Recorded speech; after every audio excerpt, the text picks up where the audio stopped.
Hoje eu não quero falar sobre todo esse descaso. Quero falar de uma sensação mais profunda. Um sentimento que se mistura com a alma e nos acompanha desde os primeiros passos. Às vezes a gente até esquece, é verdade. Mas num piscar de olhos, ele sempre insiste em reaparecer. Como aquele trocado achado no bolso da calça, ou um abraço em quem nos fazia tanta falta. Em horas que o confundimos com a felicidade. Outras parece como o palpitar de um amor. Mas o seu nome mesmo é esperança. Não a esperança de quem espera a vida passar diante dos olhos, nem a de quem apenas torce calado por um dia melhor. É a esperança dos inquietos, a esperança de quem tem fé, de quem levanta cedo, dia após dia, estufa o peito e sempre volta a acreditar. É possível construir um novo amanhecer. A esperança prevalecerá. Tudo vai passar. Juntos, vamos vencer o abandono. Juntos, vamos reacender a esperança em cada olhar.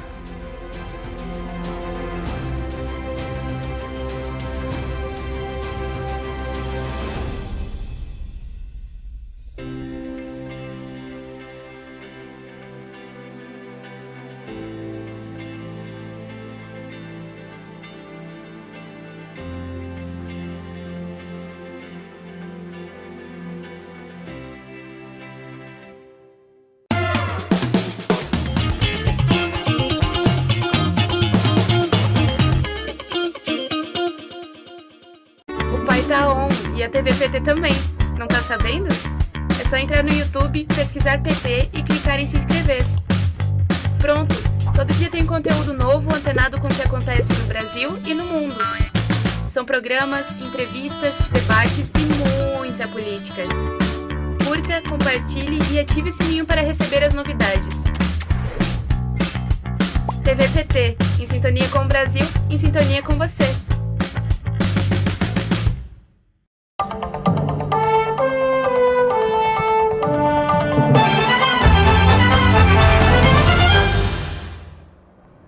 Quinta-feira, 16 de junho de 2022. Eu sou a Mariana Jacob e falo com você aqui do estúdio da Rede Povo de Comunicação. Na edição especial do Jornal PT Brasil de hoje, você confere a reprise das entrevistas que foram concedidas para Amanda Guerra, do senador do PT do Rio Grande do Norte, Jean Paul Prats, e do ex-governador do Piauí, Wellington Dias. Você confere também um trecho da entrevista feita ontem comigo e o deputado federal de São Paulo, Carlos Zaratini. Você também vai ver o resumo do lançamento da plataforma virtual da pré-campanha de Fernando Haddad em São Paulo. Vamos então às entrevistas com o senador Jean Paul Prats, o ex-governador Wellington Dias e com o deputado federal Carlos Zaratini.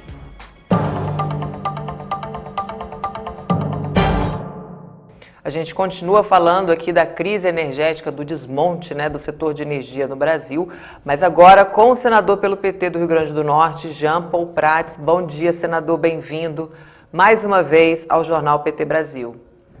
Bom dia, Amanda, espero que estejam me ouvindo bem. Eu também aproveito a saudar aí quem acabou de sair, que é o Ícaro, que é um defensor heróico, a gente tem trabalhado muito com ele, e com todos os eletricitários urbanitários nessa questão da defesa da Eletrobras, que é fundamental que a gente conscientize todo mundo da gravidade do que está acontecendo. Nós vamos trocar uma empresa estatal, o controle da empresa estatal, por 6 meses de subsídio em combustível fóssil, e nós vamos falar sobre isso daqui a pouco. Vamos sim, a gente tem outro setor energético também aí que está sob ataque e impactou uma sequência de decisões desastrosas. A gente queria começar pedindo sua explicação sobre o que diz o projeto do governo que pede a redução do ICMS, Isso vai resolver o problema dos preços dos combustíveis, senador? Não, Amanda. Basicamente, o que está se fazendo é um projeto e uma construção eleitoreira, demagógica. casuística e desastrosa do ponto de vista do Pacto Federativo e, inclusive, de uma possível reforma tributária. Infelizmente, a gente não vê apoio, mobilização suficiente na articulação dos governadores. Muitos deixaram os cargos para concorrer e eram líderes importantes, estão ocupados com eleições e foram substituídos por vice-governadores, estão, na verdade, pegando um resquício aí de mandato para governar e tem preocupações, provavelmente essa é a principal razão, mas o fato é que não tem se conseguido uma mobilização suficiente para convencer as bancadas dos senadores, que na verdade são representantes dos estados. Esse argumento deveria estar ressoando muito mais fortemente, porque são três, não é à toa que são 3 senadores por estado, nós somos representantes dos estados, e os estados estão sendo vilipendiados com uma medida casuística, como eu disse, eleitoreira. Não há absolutamente nenhum sentido em atuar apenas na dimensão tributária, e apenas na dimensão, portanto, dos estados, já que os impostos federais nos combustíveis, por uma decisão constitucional, portanto popular, de representantes do povo na Constituição de 88, é uma receita basicamente dos estados, ela vem do ICMS. Então a receita dos estados é grandemente dependente deste tipo de imposto. Há outros impostos que bancam o governo federal. Bolsonaro faz graça para a plateia, diz, eu reduzi o IPI, o PIS/COFINS, etc., as alíquotas a zero dos impostos federais, só que eles são irrelevantes praticamente do ponto de vista do combustível.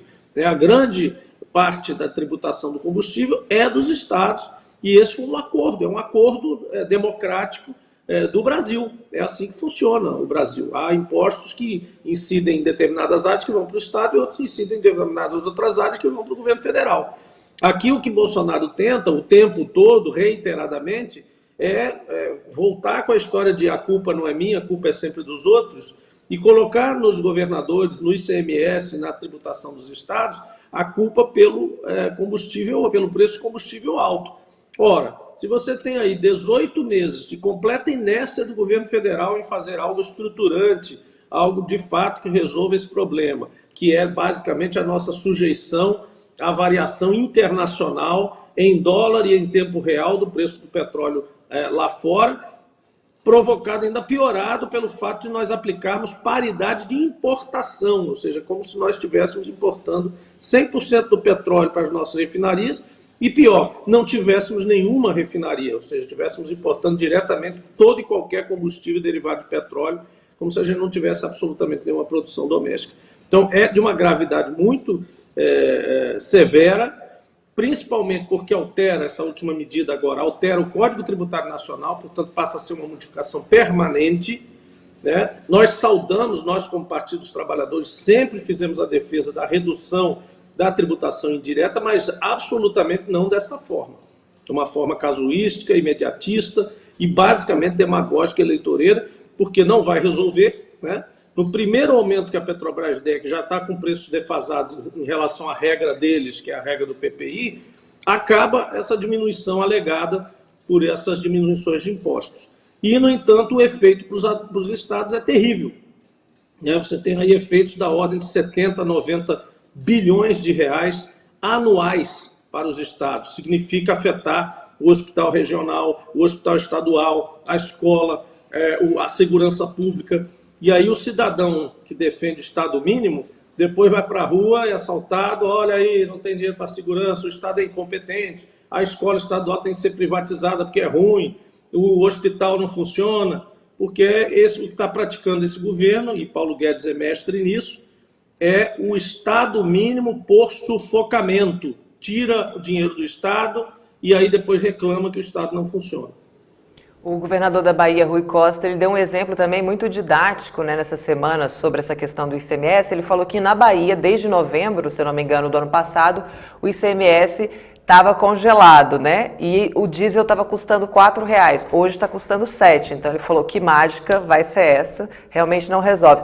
Por outro lado, senador, o PT tem propostas para baixar, para tentar regular esses preços abusivos. Eu queria que o senhor explicasse quais são elas. Veja bem, mais uma vez, esse exemplo é muito bom. Se você culpa governos ou alíquota de imposto, né, independente que ela tivesse variado ou não, e não variou absolutamente em nada, de qualquer forma você está trabalhando no percentual de uma coisa que é o principal, que é o preço de referência, o preço do petróleo, o preço do derivado em si. Né? O imposto ele vem em cima disso. E aí ele é um percentual desse preço básico. Né? Pois bem, de novo para reforçar essa questão dos governadores. Não houve aumento de alíquota, ou seja, o percentual incidente sobre o preço básico não aumentou de lá para cá em momento nenhum. E mais, esse é o principal, os governadores já fizeram um esforço de frustração de receita, de perda. Por quê? Porque este preço básico, para efeito do ICMS, de aplicação do percentual do ICMS, está congelado desde o final de 2021 e vai estar congelado por compromisso assumido por eles até o final deste ano e, se for necessário, até mais do que isso. Então, o que acontece é o seguinte, se o preço base hoje para o mercado, para tudo mais, está em X, o dos governadores para a incidência do ICMS está congelado no valor de novembro, diante da guerra da Ucrânia. Então, esse processo já resulta, segundo os próprios cálculos do secretário de Fazenda, até o final do ano, em média, 70 bilhões de reais de frustração de receita, já encaixado nesse momento, já realizado, né? Fora esse outro que virá agora. Então, realmente, é dose dupla de ataque aos orçamentos dos estados, porque a gente sabe que Bolsonaro tem essa implicância desde a época do Covid com os governadores. Ele acha que todos os governadores são contra ele, que não resolve nada ser amigo de governador, fora um ou outro aí que dá tapinha nas costas, mas eles não fazem a menor diferença e estão entrando de gaiato também no navio, estão acabando sofrendo. Não adianta nada ficar agradando Bolsonaro, está aí o resultado. Em relação a propostas, como eu disse, essa solução de Bolsonaro ela atinge um pedaço do preço, um percentual. A base disso é o preço em si do derivado. E as soluções que nós propusemos, e cansamos de falar, e também a gente agora não cabe ficar aqui ensinando o governo dos outros a governar, a proposta está na Câmara, que é o 1472, a Lei 1472, é atuar no PPI, que é a paridade de preço de importação, que é pior do que internacional, é pegar o preço lá de fora, mais as despesas de trazer para cá, e colocar esse preço na porta da refinaria brasileira, preço do produto importado, mais frete, mais internação. É isso que nós estamos vivendo hoje.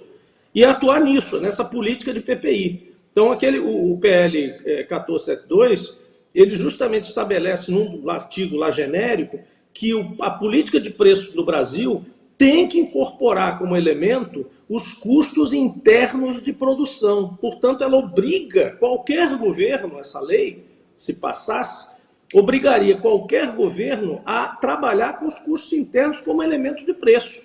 É claro que ela não desgarra totalmente do preço internacional, porque a gente não pode virar um pária de mercado do petróleo, mas ela usa como uma das referências necessárias e usa também os custos de importação apenas quanto ao percentual e aos produtos onde há importação, que é o correto, né?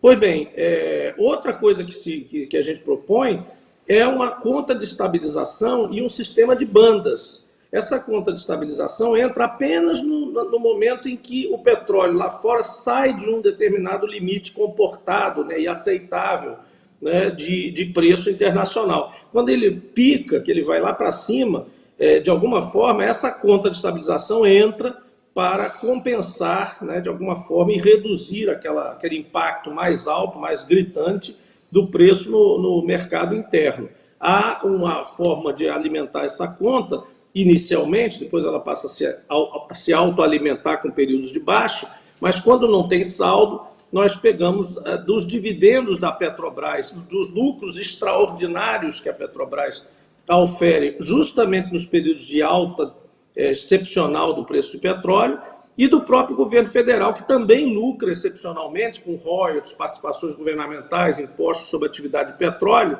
durante períodos de alta, porque tudo isso é fixado com base no preço do petróleo, do barril do petróleo internacional, o royalties inclusive. Então, nesses períodos, o Estado brasileiro lucra excepcionalmente. E a indústria também, por isso ali também estão propostos impostos, ligar impostos excepcionais, pode ser um imposto de importação, de exportação de óleo, pode ser um imposto sobre o recurso extraordinário, como a Inglaterra fez agora. A Inglaterra fez agora um imposto em cima das empresas de EIP, de exploração e produção, que acima do determinado patamar de preço do óleo internacional, entra um imposto extra sobre essa exploração e produção. A Inglaterra fez isso. Então, nós estamos propondo soluções estruturantes para que o cidadão, no final, tire proveito, e o Brasil, a economia, tire proveito, no bom sentido, da autossuficiência que nós conquistamos em petróleo e do fato de termos 80% do atendimento de qualquer derivado de petróleo a partir de refinarias nacionais. Se isso não for uma vantagem competitiva que a gente possa usar, como hoje não está usando, de que valeram 60 anos correndo atrás da autossuficiência? É isso? Verdade, patrimônio do povo, né? E a gente falou hoje de outro patrimônio do povo, que é a Eletrobras, né, que completa 60 anos amanhã e está sendo entregue, está sendo rifada pelo governo federal. O senhor, que é presidente da Frente Parlamentar de Recursos Naturais e Energia, tem acompanhado de perto todo esse processo. Eu queria que o senhor comentasse essa argumentação de que a Eletrobras perdeu espaço para a iniciativa privada e, por isso, deve ser vendida. Meu Deus, esse é o argumento mais imbecil que existe, porque, na verdade, a Eletrobras foi proibida, foi colocada no plano de desestatização lá atrás, e a partir do momento em que ela foi colocada lá, ela não podia participar de leilões, ela não podia entrar em investimentos novos. Então, isso é um absurdo, isso é a profecia autocumprível, né? Quando houve a abertura do setor e tudo isso, né, lá, inclusive no governo do PT, o investimento privado não foi proibido de entrar no setor elétrico. O que aconteceu foi justamente dizer, olha, o setor privado está entrando para complementar a capilaridade, a necessidade de escala, as áreas novas, as novas tecnologias, por exemplo, eólica solar no Nordeste, que não tinha linha de transmissão, né, PCHs e outros investimentos menores de pequeno porte, mas que ajudam no consumo, no atendimento do consumo elétrico lá no Centro-Oeste, aproveitamento potencial hidráulico de pequenas hidrelétricas, biomassa, etc. Então, a iniciativa privada está entrando aqui para compor um mosaico de soluções, de fontes, etc. e tal, para o país crescer, tarará. Aí o argumento 10, 20 anos depois a Eletrobras perdeu o mercado para a iniciativa privada. Ora, se isso não era exatamente a intenção que era para fazer, então a Eletrobras, na verdade, cresceu, mas todo o mercado cresceu, todo esse setor cresceu. Então, se ela percentualmente abriu espaço, e não perdeu o mercado, mas abriu espaço, é porque foram decisões de governo e de leis. Então, ela não fez isso porque quis, ela não fez isso porque não é capaz de fazer. Esse é o argumento, o pior que tem, né? Esse é um argumento de cara de pau, né? Você dizer, a Eletrobras não conseguiu investir. Não, amigo, a ideia de todos vocês aí, de todo mundo que participou desse processo, foi justamente restringir ou colocar a Eletrobras para fazer coisas que a iniciativa privada não faria necessariamente, de primeira. Então é um papel complementar, mas é um papel, na verdade, principal, e o da iniciativa privada complementar, mas ela vai primeiro no que dá mais lucro. Então, quem acudiria, Amanda, o Amapá, quando apagou tudo lá? Quem acudiu, na verdade? A Eletrobras, o grupo Eletrobras, a holding brasileira de energia elétrica. Se ela fosse privatizada, não tivesse mais sob controle do governo, você acha que alguém ia fazer o apelo? Ontem a gente viu o Bolsonaro ridiculamente indo para a televisão pedindo para os donos de supermercado não praticarem margem de lucro. Você acha que algum dono de algum negócio privado vai atender um pedido desse absurdo, sabendo que o presidente da República é o responsável pela política econômica, pela inflação, por todo esse processo de desatendimento social que está gerando toda essa crise com as pessoas, com milhões de brasileiros na insegurança alimentar, sem poder comprar comida, sem nada, aí vai pedir para o dono do supermercado. Isso, pelo amor de Deus, né? Então, assim, é a mesma coisa aqui. Quer dizer, olha, a Eletrobras ficou sem investir porque congelou foi colocado num plano de desestatização, eu não podia participar de leilões, eu não podia fazer os investimentos que poderia fazer. E quanto a dizer que o Estado é incompetente para administrar, esse então é um argumento mais absurdo ainda. Porque a Eletrobras dá show em tudo que faz. A Eletrobras tem que socorrer, como eu disse, áreas menos rentáveis, projetos muito menos interessantes do que os da iniciativa privada pura e simples, que evidentemente são os filés, né? Os projetinhos mesmo pequenos e grandes, os mais lucrativos.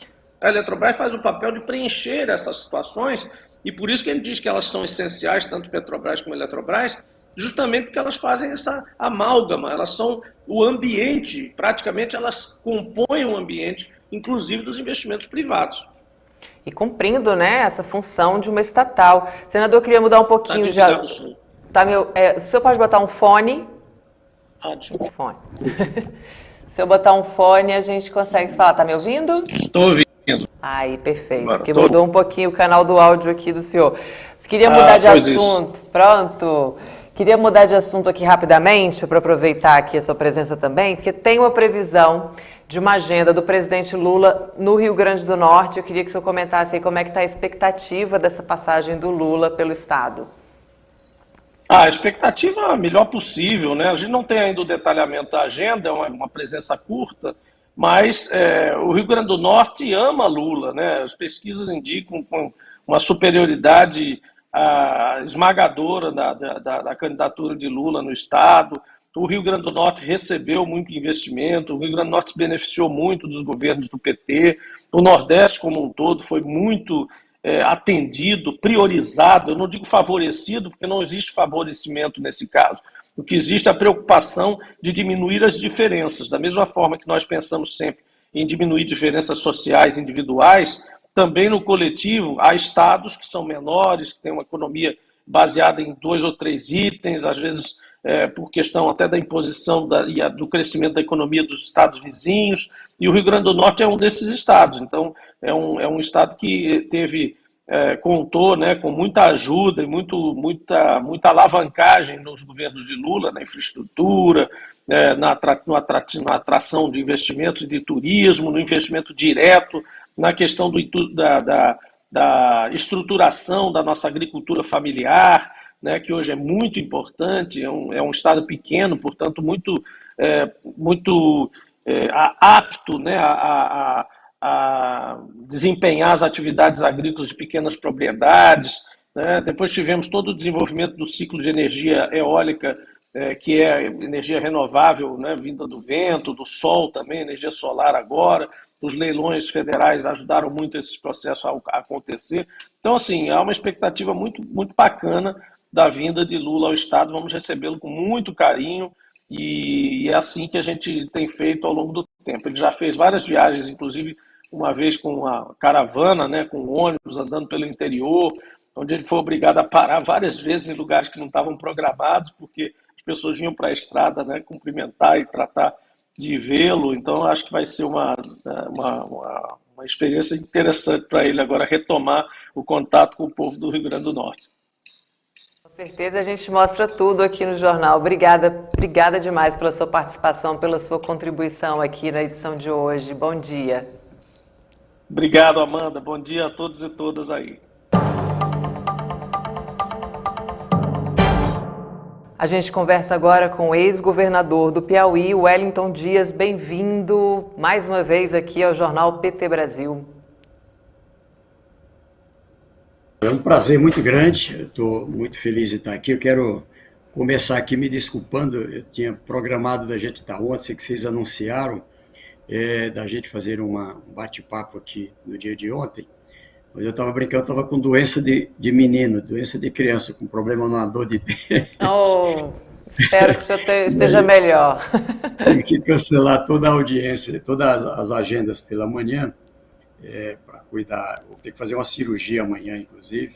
Olha. Mas um prazer muito grande, estava ouvindo aqui nosso querido senador Jean Paul, aí com toda a dedicação, todo o entusiasmo, toda a capacidade técnica também, que é muito importante para a nossa bancada, no Senado e na Câmara. Ele é uma referência para todos nós em vários temas, dentre eles esse aí dessa área do gás, do petróleo, da Eletrobras, enfim, dos combustíveis, e tem sido assim uma ponte também para o diálogo com a Federação Brasileira. E também muito feliz aqui, o presidente Lula retomando as agendas, né? Vai estar dia 15 agora lá em Uberlândia, em Minas Gerais, lá com o pré-candidato Calil e todos os líderes em Minas Gerais, e também no Rio Grande do Norte, aqui no evento Nordeste Brasil, onde a temática é essa área aí da agricultura familiar, para a produção de alimentos saudáveis, tecnologias, a partir, inclusive, dessas experiências do Consórcio Nordeste. Então, acho que vai ser um evento muito importante para o Rio Grande do Norte, mas também para o Nordeste e para o Brasil. Com certeza. Desculpas aceitas, a gente super entende aí. Espero que o senhor esteja melhor e desejamos também aí boa recuperação pós-cirurgia. Antes da gente começar essa conversa sobre a intenção do Bolsonaro aí de colocar na conta dos estados essa medida eleitoreira aí para baixar o preço dos combustíveis, eu queria que a gente assistisse um trechinho da entrevista que o presidente Lula concedeu esta semana sobre o assunto. Ao mexer no ICMS, os municípios vão perder dinheiro. E os municípios perdendo dinheiro, a educação vai perder dinheiro, a saúde vai perder dinheiro. O que nós estamos vendo efetivamente é que, como você reduz o ICMS para o governo, você vai reduzir o dinheiro dos municípios. O presidente vai jogar o peso da culpa em toda a sociedade brasileira. Porque quando ele diz que vai fazer compensação, ele vai fazer compensação até dezembro. Depois de dezembro, eu quero saber quem vai arcar com a falta de arrecadação dos municípios. Porque é no município que o povo mora, é no município que o povo quer educação, é no município que o povo quer saúde, é no município que o povo quer tranquilidade, que o povo quer rua asfaltada, que o povo quer segurança, que o povo quer luz elétrica, ou seja, é lá que acontecem as coisas. Lula. E esses municípios vão ser mais empobrecidos. Quando, na verdade, todo esse acúmulo de lucro da Petrobras e da União poderiam ser devolvidos, sabe, agora, para fazer o subsídio e não tentar jogar em cima das costas do povo. Eu queria a sua avaliação sobre essa tentativa do governo Bolsonaro de transferir para os estados a conta do aumento dos combustíveis por meio aí da redução do ICMS. Olha, eu tenho na lembrança, e acho que você também, e todos que nos acompanham, ainda na campanha nasceu a ideia do posto Ipiranga. Ou seja, todas as coisas no posto Ipiranga, não é? Ou seja, o problema é que o Paulo Guedes tornou-se enfraquecido logo, se demonstrou que não é possível governar um país da importância do Brasil. Estamos falando de um dos maiores países do ponto de vista territorial, econômico, populacional, ou seja, um dos mais importantes países do mundo, através de uma pessoa só. Isso é uma enganação. Infelizmente, muitos foram nessa onda. Agora, no sentido inverso, os governadores viraram o posto Ipiranga do presidente Bolsonaro. Tudo que tem de problema dele, ele joga nas costas de governadores e prefeitos. O fato é que já se enganou muitas vezes a população, acho que a população agora já acorda, tanto que aí já mais de 70% compreendem que a responsabilidade do preço, do aumento da gasolina, do aumento do óleo diesel, do aumento do gás butano, também o aumento de alimento, de medicamento, ou seja, da inflação e do aumento dos preços e da perda das rendas, tem nome e endereço. Jair Bolsonaro, Palácio do Planalto. Por quê? Porque, como também diz o presidente Lula, ele afirma aí sobre essa tentativa dele de achar um culpado, agora está jogando a culpa nos supermercados, ora é a imprensa, são os jornalistas, ou seja, ele não tem culpa de nada. Alguém, é como se não fosse o presidente. É como se não fosse o presidente. Veja o tamanho da enganação sobre esse tema dos combustíveis. Ainda, e aí preciso dizer, ainda ali, antes de ele tomar posse, ali o presidente era Michel Temer, a gente teve a greve dos caminhoneiros. O que foi vendido? Inclusive com o apoio dele. Foi vendida a ideia de que se tirasse a CID era o colchão que protegia o preço dos combustíveis com estabilidade e ainda trabalhava como fonte para municípios, estado e o governo nacional fazer o melhoramento e a manutenção da malha rodoviária. Era uma contribuição sobre o combustível que garantia a formação de uma poupança quando o barril do petróleo estava mais baixo, quando o câmbio estava mais controlado, ali fazia poupança e parte utilizada para melhoramento das rodovias. Veja que começa a esburacar rodovias em todo o Brasil, não é? Novamente. Isso era assim antes do presidente Lula, ali ele fortaleceu esse modelo, controlou os preços, o combustível, a gasolina ali, quando no governo do presidente Lula, era R$ 2,70, né? O óleo diesel R$ 1,80, R$ 1,90, ou seja, porque tinha esse fundo de estabilização, de compensação dos preços. Bom, o que aconteceu ali? Retira a CID que vai resolver tudo. Enganaram os caminhoneiros. O preço da gasolina era R$ 4,00, foi subindo, chegou já no final de 2021 a R$ 6,00, R$ 6,50, algo assim. Aí o problema é o ICMS. É o ICMS. E aí nós, os governadores, eu era governador também, coordenando o Fórum dos Governadores, como disse aí o senador Jean Paul, acatamos, aprovando, inclusive no Concefaz, o congelamento do ICMS. O Piauí, para dar um exemplo, aqui é 75 centavos no litro do combustível. E permanece, era assim em 1º de novembro e permanece até hoje, ou seja, não aumentou o ICMS. Era 75 centavos por litro, continua 75 centavos por litro. O que aconteceu com o preço dos combustíveis? Seguiram subindo, subiu mais de 50%. Ou seja, o preço que era R$ 6,00 o litro passou para 8, passou para 9, passou em alguns lugares para R$ 10,00 o litro da gasolina e da mesma proporção o litro do óleo diesel, assim como outros preços subiram. O que isso demonstra? Que o problema não é nem ICMS e nem a CID. Não quer dizer que nós não estejamos abertos a discutir sobre carga tributária, mas a forma correta, adequada, já pactuada, é lá na reforma tributária, que também está lá no Congresso Nacional, onde a nossa proposta é de reduzir a tributação sobre o consumo, sobre combustível, sobre energia, remédio, alimentação, ou seja, um conjunto de produtos e serviços que são importantes para a população, comunicação também. Então, ali, se quiser tratar de reforma tributária, tratar de redução de tributação sobre o consumo, é ali, é na reforma tributária. O senador Roberto Rocha é o relator, o Concefaz pactuou uma proposta, não foi fácil, foi pactuada. Eu digo isso porque, de novo, sem ter a coragem de agir no ponto certo, na Petrobras, o governo não tem coragem de exercer seu papel de presidente em relação à Petrobras, como outros presidentes fizeram. Ou seja, o atual presidente não adota a medida que qualquer presidente adotaria de proteger a população e deixa a lucratividade correr de forma abusiva.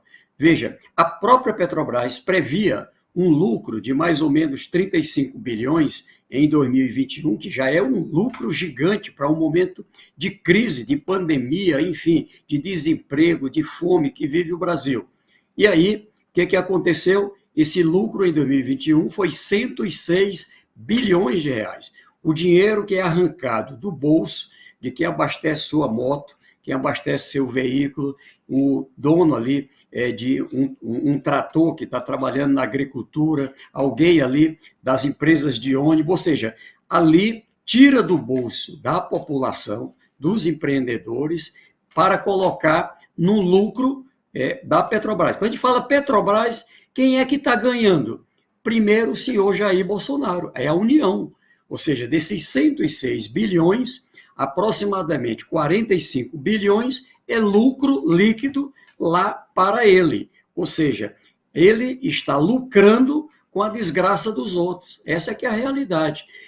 Agora, só esse ano, só março, janeiro, fevereiro, março, só o primeiro trimestre, 44 bilhões de lucro. Até agora, mês de junho, vai dar aí 55 bilhões de lucro.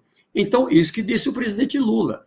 Se você pega o excedente, o lucro extraordinário, se você faz o uso desse lucro da União e a taxação do lucro privado como um excedente, tá certo? Como outros países estão fazendo, como a Inglaterra fez, para dar um exemplo.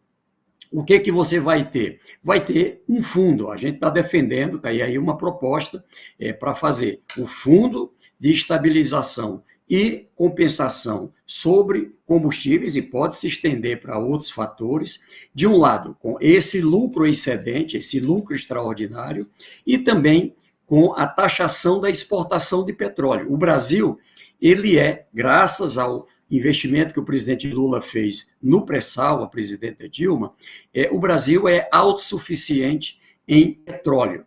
O problema é na refinaria, ou seja, o Brasil tem pouco refino. E aí, veja, tinha um plano que, para ser justo, começou ali no governo do presidente Fernando Henrique, o presidente Lula prosseguiu, a presidenta Dilma também, ali para lembrar, Abreu Lima, refinarias em várias regiões do Brasil.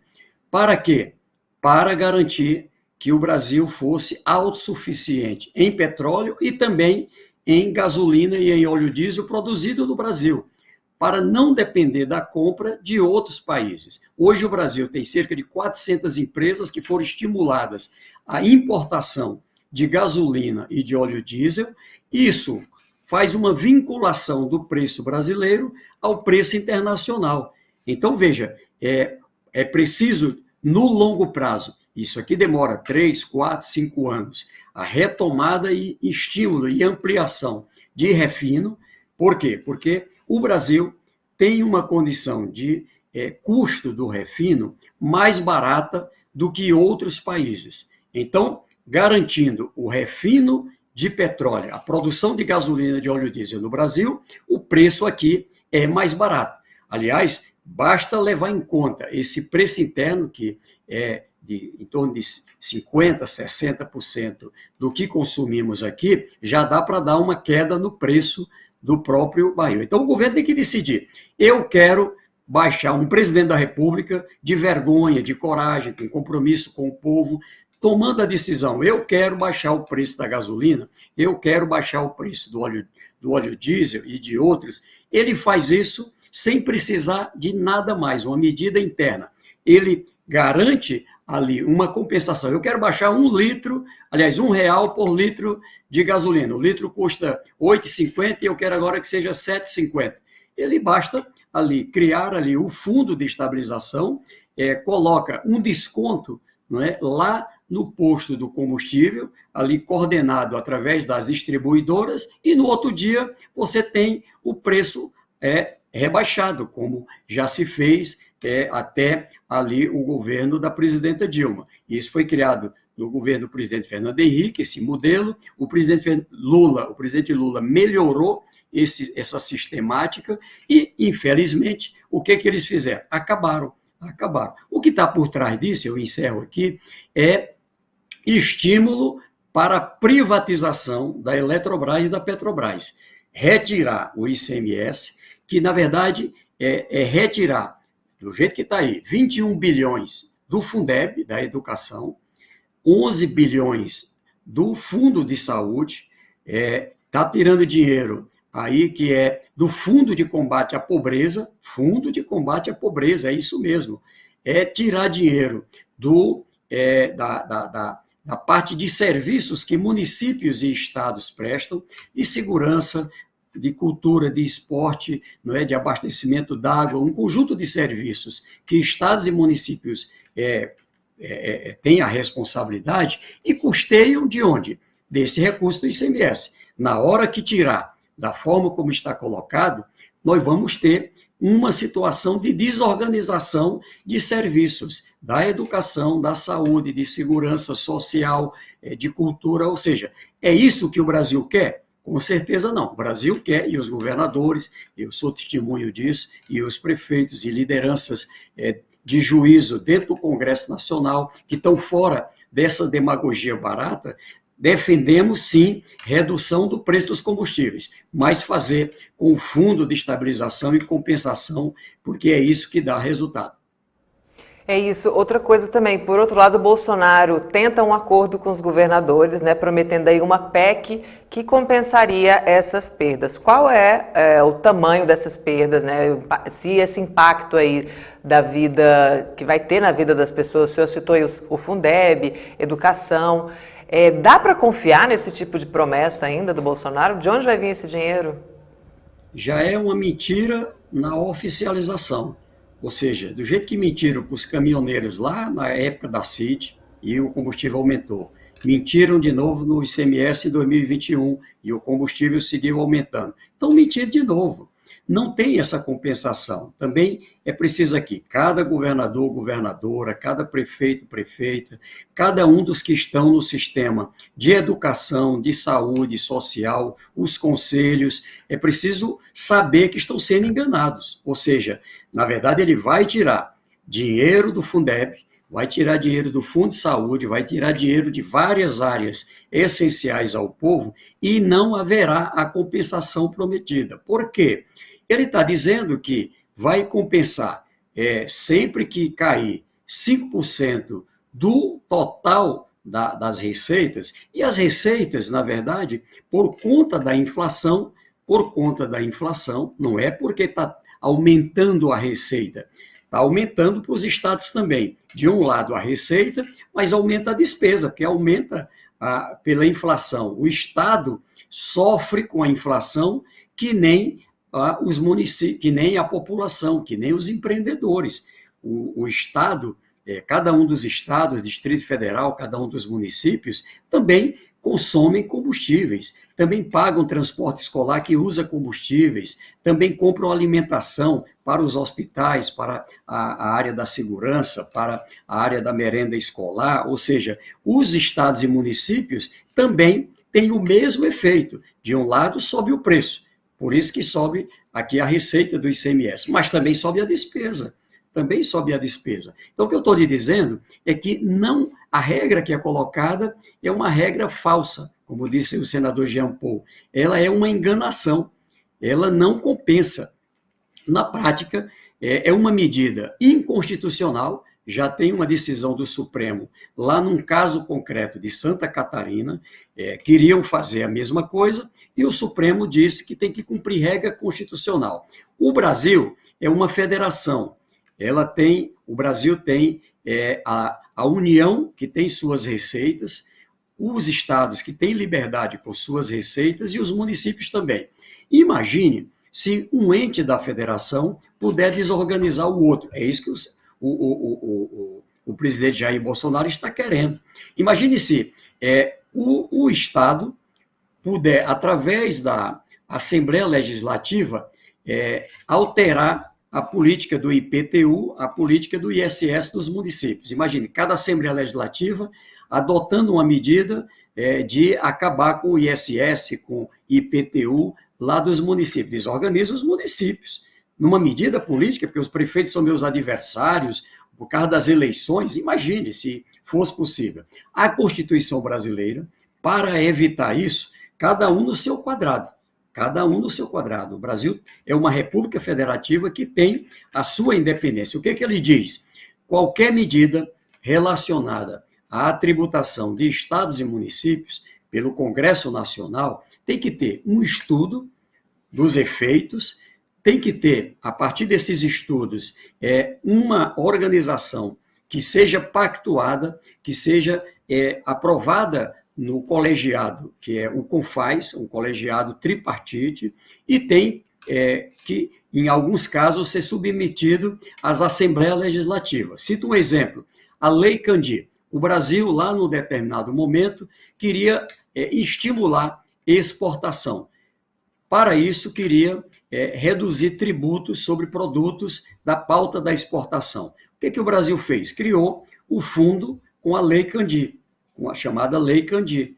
Isso aqui seguiu um estudo, uma negociação com os estados, uma aprovação pelo CONFAS, uma aprovação com a legislação estadual, e hoje tem a política.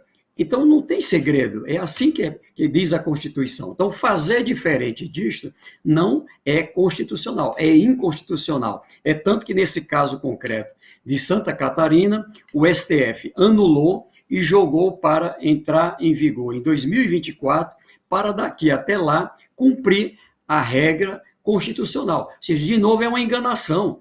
Se aprovar essa proposta como está aí, ela será considerada inconstitucional, por isso mesmo ela não terá efeito imediato. Isso é que eu não entendo.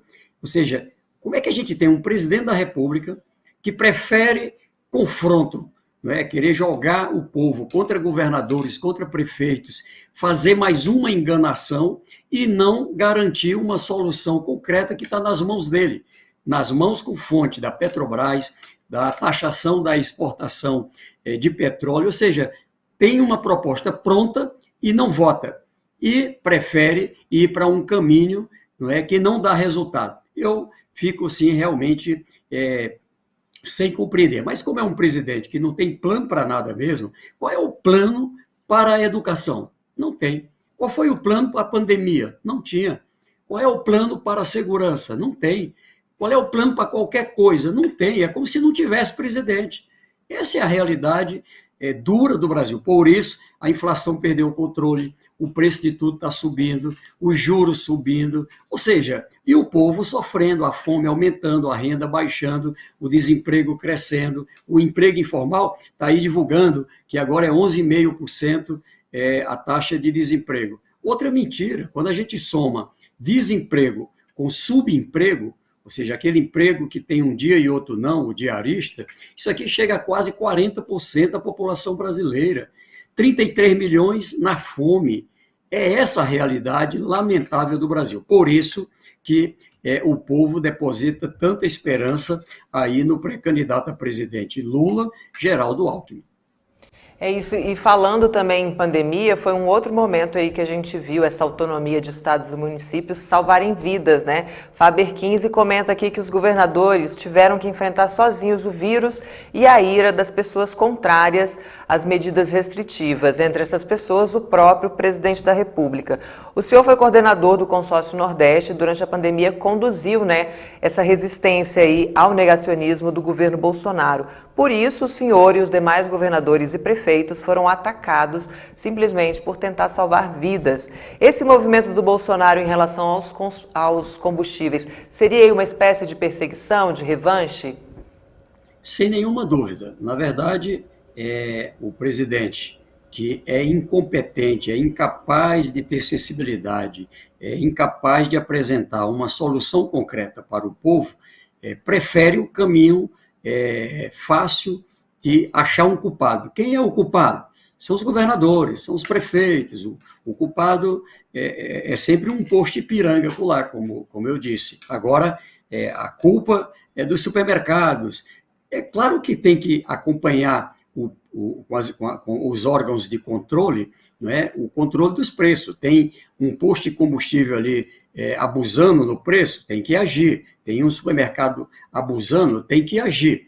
Mas a realidade que ninguém pode esquecer é que há inflação alta, juro alto, desemprego alto, queda na renda, o salário mínimo, veja o que estão fazendo, os servidores federais, olha aí a situação de congelamento dos preços. Então, a classe média também sofrendo. Estão sofrendo os mais pobres e atingindo a classe média. As próprias empresas hoje sem alternativa, ou seja, é uma situação de asfixia, não é, do país.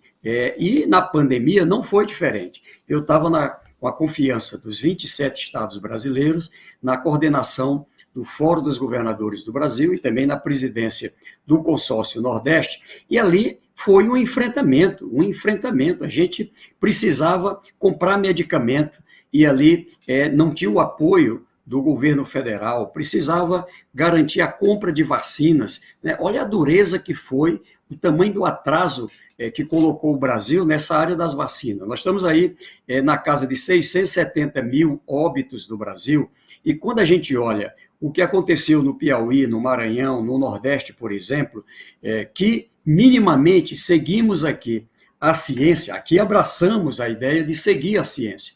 Criamos o Comitê Científico Nordeste, e aí eu sou grato a cerca de 4.800 cientistas do Brasil e do mundo, que virou, na verdade, um comitê nacional, virou um comitê científico nacional, ali inicialmente coordenado pelo doutor Miguel Nicoleles, depois pelo doutor Sérgio, que também ali assumiu, ex-ministro de Relações Exteriores, que assumiu ali essa coordenação. E, veja, se o Brasil tivesse seguido o princípio da prevenção em relação à pandemia, enquanto a gente estava colocando as pessoas, a importância de usar máscara, a importância do distanciamento, o que é que fazia o presidente? Andava desfilando de motocicleta, mandando todo mundo descumprir, mandando todo mundo não usar máscara, colocando as pessoas numa situação em que o presidente da República dizia que se tomasse vacina ia pegar AIDS, ia virar jacaré. Ou seja, você imagina que situação. Se o Brasil, ao contrário disso, tivesse seguido o que fez, por exemplo, o Nordeste brasileiro, nós teríamos hoje, entre nós, aproximadamente 350 mil pessoas que não teriam morrido de Covid-19. 350 mil vidas salvas se tivesse ocorrido a taxa de letalidade do Brasil semelhante à aqui do Nordeste. Mas não, preferiu esse caminho. Então, isso aqui é, na verdade, uma responsabilidade que não pode ser esquecido. Um presidente da República, juntamente com vários dos seus seguidores, que saíram espalhando, cloroquina, não sei o quê, ou seja, brincando com a vida. Enquanto isso, cada um perdendo, seu pai, sua mãe, seu avô, sua avó, um filho, uma filha, um neto, uma neta. Nós estamos falando de sentimentos, gente que a população perdeu, não é? E poderia estar entre nós. Eu perdi pessoas da minha família, alguns, inclusive, que infelizmente entraram nessa onda, ali sem querer tomar a vacina, quando já tinha vacina, mas também pelo atraso da vacina. O Brasil era para começar a ter vacina 6 meses antes do início, e começou porque a gente fez aqui uma união independente de partidos, governadores, prefeitos, líderes do setor privado, dos trabalhadores, dos movimentos sociais, de igrejas, o setor da saúde, que reagiu de modo muito forte, a academia, a ciência, ou seja, todo mundo se deu as mãos e isso evitou um desastre maior. O Brasil teria mais de 1.100.000 óbitos se não fosse essa ação, esse pacto pela vida que ali realizamos. Então, é isso que, infelizmente, está acontecendo no Brasil e não vai ficar no esquecimento. E, aliás, acho eu que, seja num tribunal dentro do Brasil ou internacional, vai responder também o presidente atual e os seus outros seguidores que têm responsabilidade em relação às mortes que aconteceram no Brasil, vão ter que responder por isto, como mandam tanto a Constituição, a lei e também os tratados internacionais. Com certeza, esses crimes precisam ser punidos. O Benias Rocha comenta aqui: bom dia, governador Wellington Dias, parabéns pela sua competência no governo do Piauí, o melhor governo que o estado já teve. Alberto Quironi também te saúda aqui, grande governador. Josi Negreiros elogia a entrevista e diz que está sendo muito esclarecedor a gente falar desses temas. E falando em Piauí, quase 70% dos eleitores do estado declaram voto em Lula. Por que o piauiense, Wellington, quer que Lula volte à presidência? Porque o piauiense, a exemplo do nordestino, aliás, eu estou feliz em ver o Brasil inteiro, viu? Olha, às vezes eu ficava olhando, meu Deus, será que tem uma parte que está anestesiada, né? Porque é claro que se criou aí um conjunto de mentiras, de fakes, enfim, que se espalhou pelo Brasil. E isso terminou gerando, não é, aqui uma situação onde muita gente foi levada nessa onda da mentira, do fake, não é, muitas vezes, não é, de falsas esperança, e agora tem, eu digo, um acordar Brasil. Veja, a situação do Brasil é tão grave que o presidente Lula, como ele fez lá atrás, ali quando era 2002, um dia ele chega e diz, olha, a situação do Brasil é muito grave, naquela época também, inflação alta, desemprego alto, juros elevados, ali uma situação de fome muito grande, inclusive no meu estado, uma situação dramática, e ali, o que nós tivemos? Uma situação em que ele vai lá como um líder legítimo da classe trabalhadora, o Lula convida um líder legítimo da classe empresarial, José Alencar, formam ali uma chapa, Lula presidente, José Alencar de vice, e olha aí o que acontece com o Brasil. Coloca o país no trilho, não é? Baixa a inflação, baixa os juros, ali faz uma política de emprego, um conjunto de programas para o Brasil inteiro, e foi isso que o Piauí ganhou e reconhece.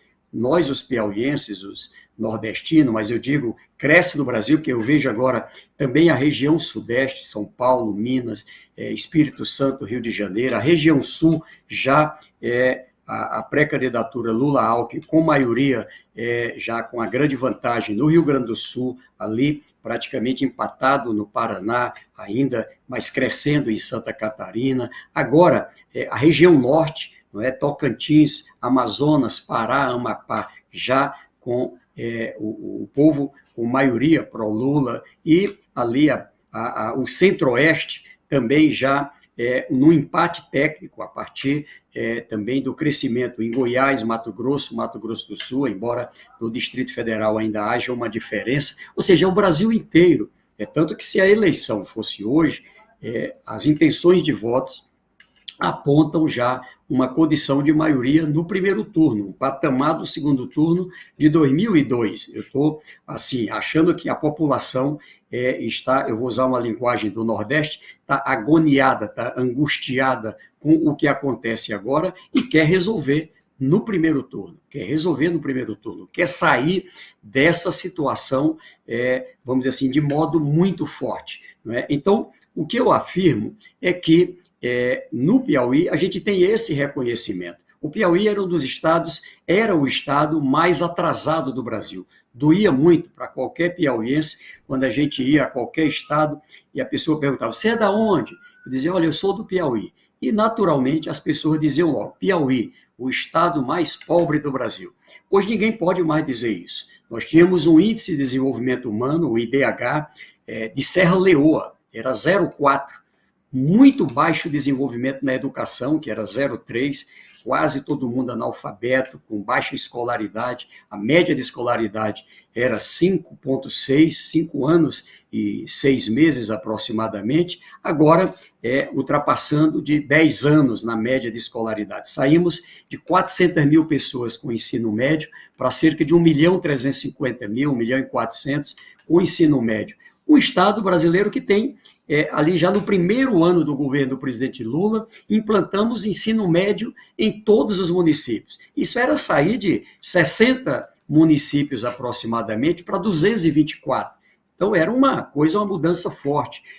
Implantamos aqui educação técnica em todos os municípios, gratuita, educação superior em todos os municípios, e agora já chegamos a cerca de 80 municípios com pós-graduação. E isso com qualidade, ao mesmo tempo, no crescimento da expectativa de vida, ou seja, uma rede de proteção social, apoio à agricultura familiar, Minha Casa Minha Vida, Luz para Todos. Luz para Todos no Piauí era colocar energia para 80% que não tinha.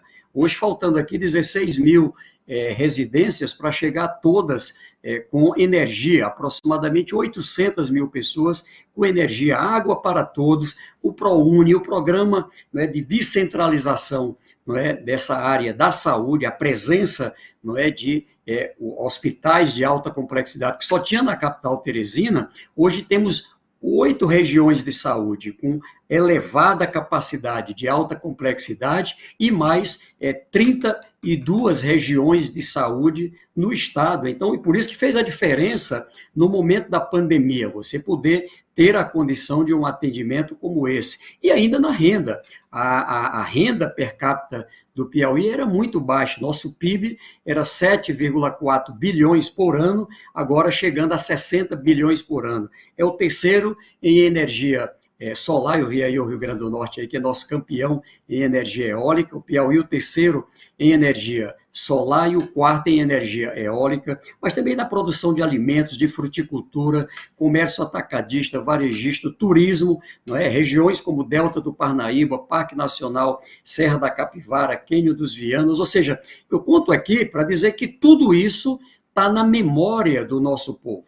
E o nosso povo quer o melhor. E o melhor, não tenha dúvida, é Lula, tá certo? Porque é ele que representa tudo isso. Hoje, eu tenho certeza, um homem ainda mais experiente, mais preparado, depois de tudo que ele viveu, como ele mesmo diz, ele não quer voltar para fazer o que já fez.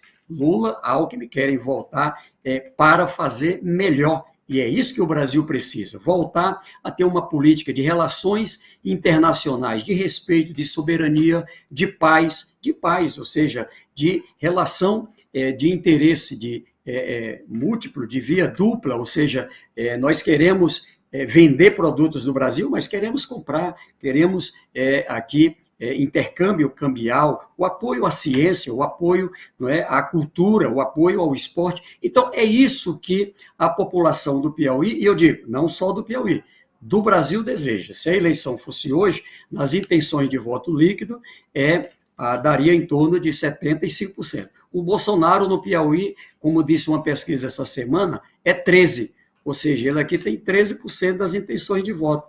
O Lula, não é, cerca de 70 e tantos por cento dos votos. E vai diminuir esse número 13 aí, viu, Wellington? Muito obrigada pela sua participação riquíssima aqui com a gente nessa sexta-feira. Desejo melhoras aí, bom descanso, se recupere aí da questão do dente. A gente te espera aqui também numa próxima oportunidade. Bom dia.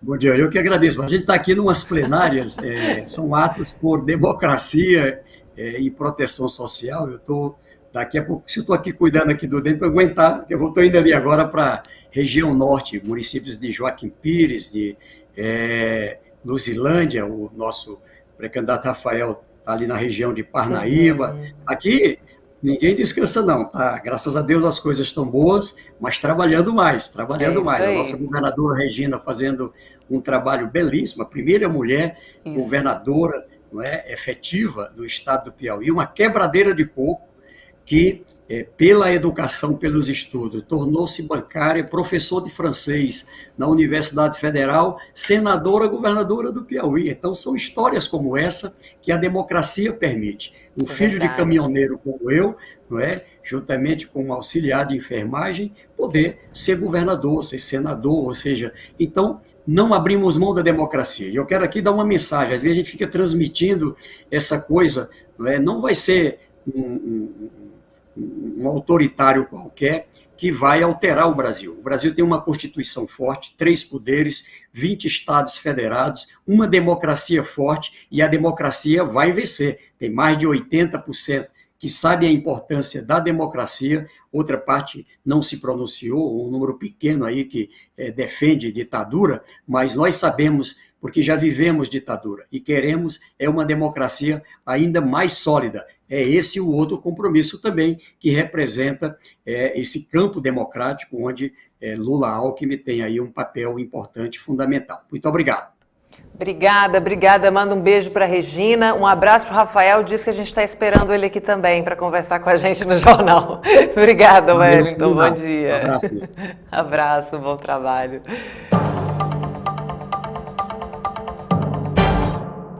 Nós conversamos agora com Carlos Zaratini, deputado federal do PT de São Paulo. Bom dia, bem-vindo ao Jornal PT Brasil.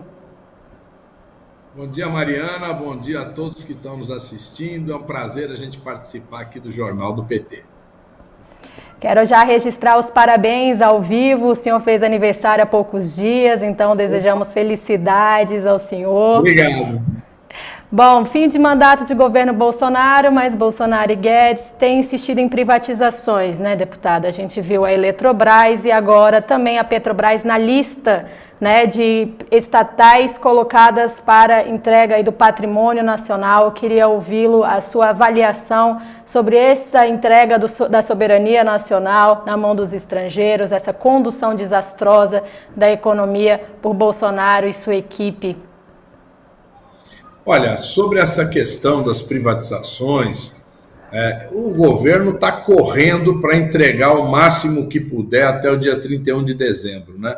A política deles, ao contrário da camiseta verde e amarela, é a política de submissão aos interesses internacionais, das grandes empresas internacionais, as grandes corporações, sejam elas americanas, europeias, chinesas, árabes, né?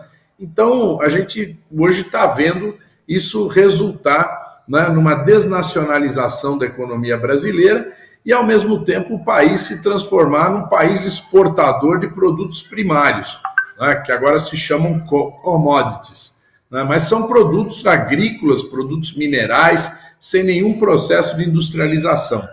E o governo trabalha fortemente para passar isso no Congresso Nacional e para executar essas privatizações. Então, realmente, nós estamos vivendo um momento muito duro, onde a gente busca atrasar ao máximo essas iniciativas para exatamente a gente impedir que essa entrega ocorra antes da eleição, antes da posse do presidente Lula.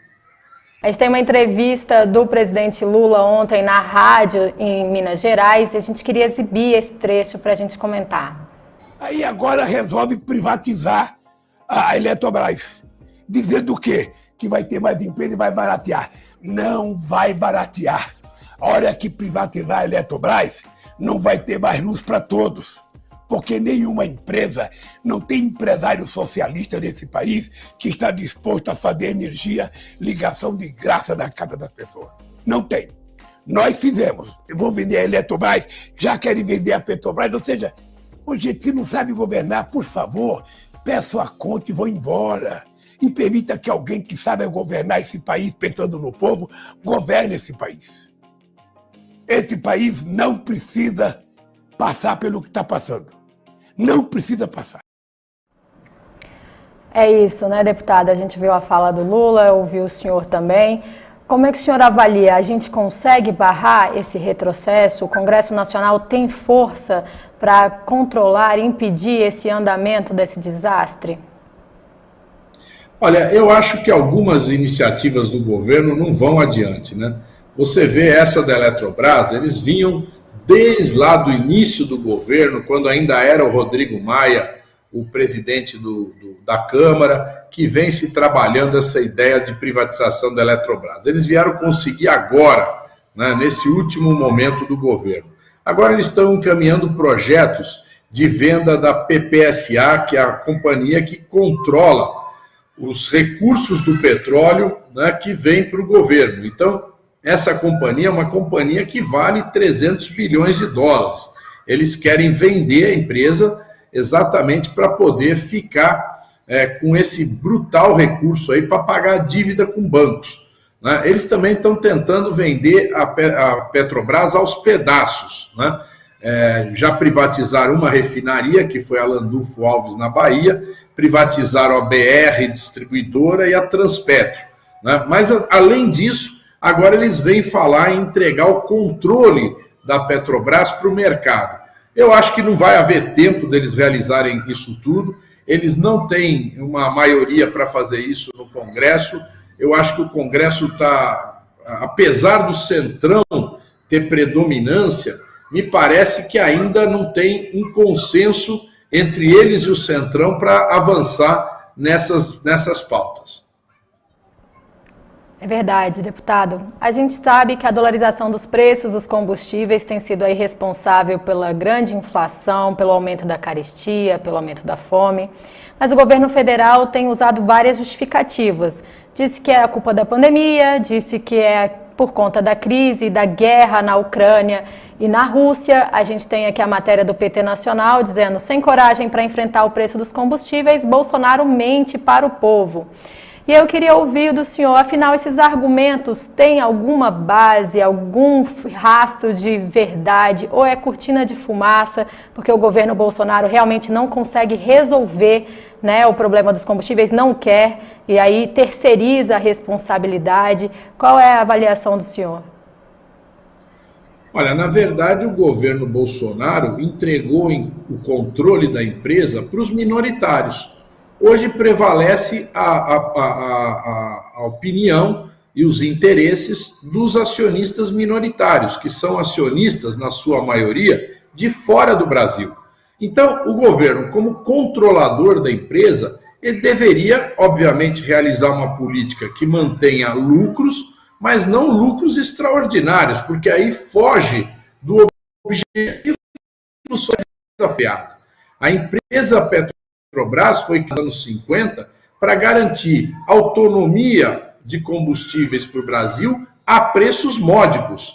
Então não tem sentido você produzir um barril de óleo diesel, de gasolina ou gás de cozinha a um preço barato, porque o preço da extração no Brasil é barato, e vender ele ao preço internacional. Isso dá uma margem de lucro absurda e só interessa a esses capitalistas que são minoritários na Petrobras. O governo tinha que exercer o seu papel e garantir que a Petrobras fizesse aquilo que ela foi criada, aquilo pelo qual ela foi criada. Então, nós agora temos que deixar isso claro para as pessoas, porque agora o governo começa a falar, não, eu vou reduzir imposto, aprovou esse PL 18, PLP 18, que é um verdadeiro absurdo, retirando o ICMS dos estados, sem organizar isso através de uma reforma tributária, né, desorganizando o sistema tributário dos estados, e isso, logicamente, vai ter impactos agora e impactos para o futuro. O Itaú, os economistas do Itaú calcularam que o custo desse projeto é de 126 bilhões de reais por ano.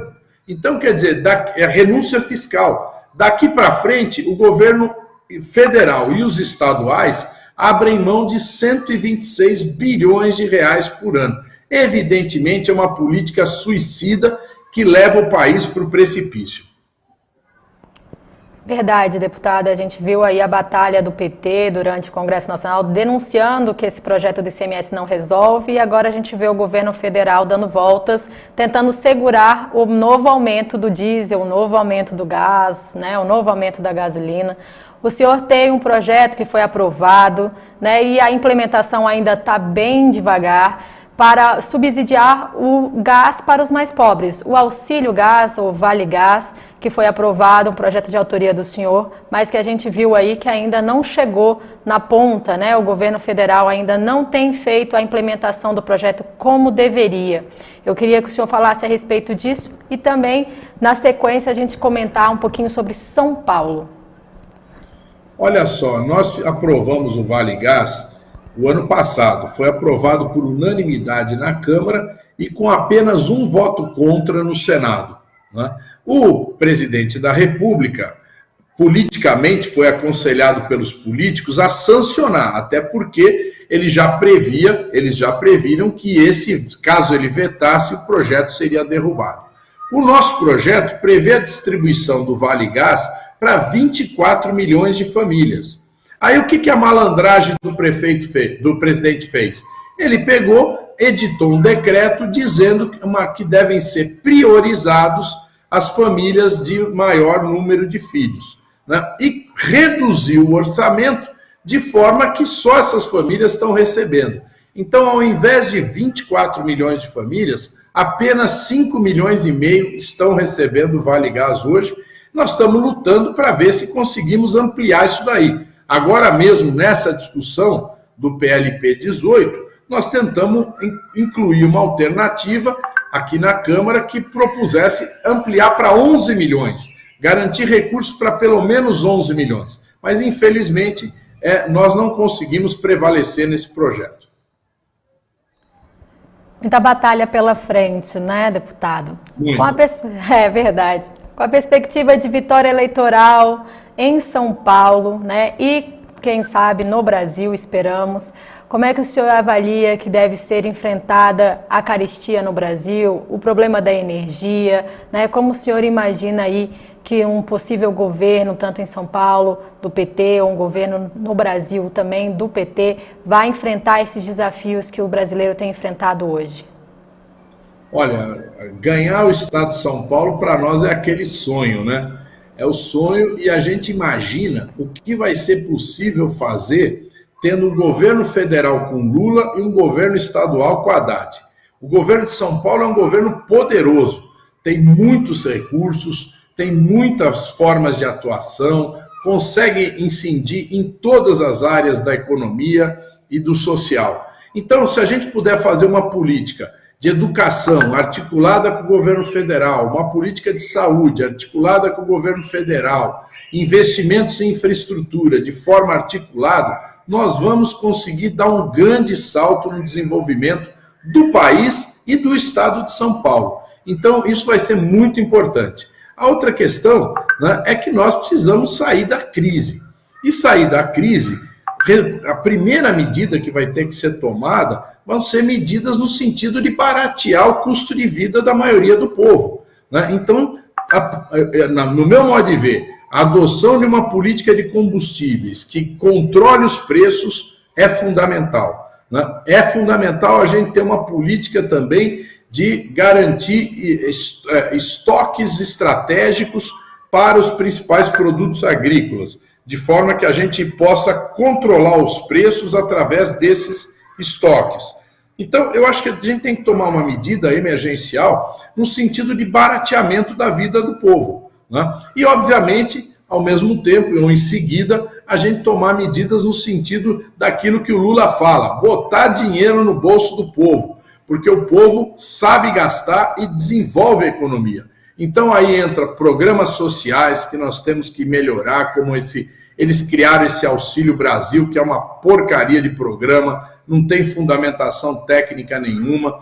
Nós temos que ampliar, aumentar o salário mínimo, dar um aumento efetivo para o salário mínimo, para aumentar o poder de compra, não só para os trabalhadores da ativa, mas também para os aposentados. Então, nós precisamos cuidar dessas duas coisas, reduzir o custo de vida, aumentar o poder aquisitivo e, na sequência disso, evidentemente, ao gerar empregos no Brasil, que é uma decorrência dessas duas iniciativas. Muito bom, muito obrigada, deputado, pela sua participação hoje conosco. Desejo um bom dia, um bom trabalho e nos vemos aí nas batalhas. Obrigado, Mariana. Um grande abraço a você e um grande abraço aos companheiros e companheiras de todo o Brasil. E vamos para a luta, vamos fazer uma grande campanha esse ano. É isso aí, vamos à luta. Um abraço. Eleitores paulistas poderão enviar opiniões e sugestões para a plataforma do pré-candidato ao governo de São Paulo, Fernando Haddad. A plataforma Fala SP foi lançada na última terça-feira na capital paulista. Vamos conferir agora alguns trechos do lançamento. Nós estamos recebendo documentos importantes dos partidos, das entidades, do movimento popular, mas cada cidadão pode e deve se considerar convidado a participar desse. Nós temos uma equipe grande o suficiente para processar todo o material que nos chegar. Nós vamos saber fazer a leitura e, eventualmente, incorporar o nosso plano de governo. E mesmo que não esteja destacado no plano de governo, vai estar, se for às vezes uma coisa muito de nicho, muito específica, ele vai estar nos arquivos da campanha para que sejam aproveitados num eventual governo. Então eu tenho muita convicção disso que nós estamos fazendo hoje. Isso aqui não é, repito, não é um protocolo, não é coisa formal. Coisa importante das pessoas participarem, porque a qualidade dos governos depende disso. A gente tem muita convicção de que nós estamos com uma galera que tem não só capacidade técnica, mas conhecimento na base sobre o que precisa ser feito em São Paulo. Agora, a condução de um governo é tão melhor quanto mais essa participação esteja garantida, não só por nós, mas garantida por aqueles que a quem nós estamos convidando no dia de hoje. Então, você que está nos ouvindo, eu queria recomendar fortemente, se aproxime, chegue perto da gente. A melhor maneira de transformar o mundo é pela política com P maiúsculo. E aqui nós estamos diante de pessoas de trajetórias extraordinárias, gente que já contribuiu tanto com a sociedade brasileira e ainda, mais uma vez, se aproxima, chega junto para contribuir um pouco mais. E hoje Lula estará em Natal, no Rio Grande do Norte. Ele vai se reunir com governadores e visitar a primeira Feira Nordestina da Agricultura Familiar e Economia Solidária, organizada pelo Consórcio Nordeste. O evento reunirá agricultores e agricultoras familiares de todos os estados da região, representados por suas cooperativas, associações, comunidades tradicionais e movimentos camponeses e sindicais. O Jornal PT Brasil de hoje fica por aqui e eu te espero na sexta-feira ao vivo. Até lá!